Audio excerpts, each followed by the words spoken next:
Sa layo pa lang nakitaan ko nga may duwa ka kabataan diri kagina nga nagapamudyot sang kahoy oh.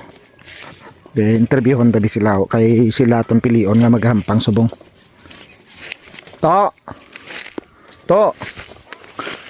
Gano ka mo da? Gano ka mo? Bow, grabe kasi ot diri ba? May mga kahoy man naglitod nga laya oh. Ay, bilin nilang ilang sako sa gwa. Bow, kasakit sang siit.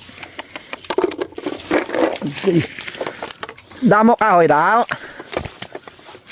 Ha? Gay, perti. Regli sila. Day, te, pila na edad mo, Day? Pila ka na? Wala sa kabalo kung pila edad ya. Pila na ni edad ya to? Sang imo manghod? 5? Pangahoy di sila. Perti kasiot, yung sugot ko lang kay layo pala nakita ko sila nga gapang ngahoy. Ginbilin nilang ilang sako sa gwa. Grabe, aris sa dalom sang kwayanan. Kwayanan, porting siit de. Ikaw ya to. Pila man imo edad? Anom. Damo gli dito laya no? Kanami sing lakahoy oh. Ready na gid sugnod ato, dagko pangalaya oh. Amo na yung bintaha diri sa uma kay libre lang kahoy. Damo laya, ari dayo. Ari tagaan ta ka 50. Ibakal mo pang snack mo or pang ice cream mo karon o kon magabot-gabot ka di bula o kon magabot ka bula. Okay, magabot ka bula. Sige. Iatag ko na sa imo 50. Regalo ko na. Pero pagabuton ka gyapon. So gabot na, pakita mo sa ako na.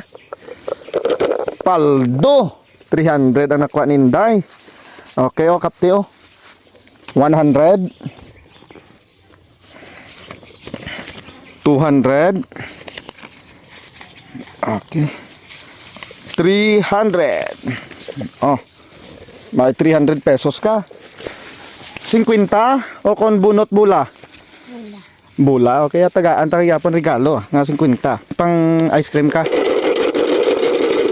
Okay, gabot. Okay, 300 yapon. Paldo-paldo ba? 300 yapon. Isa. Duha. Okay.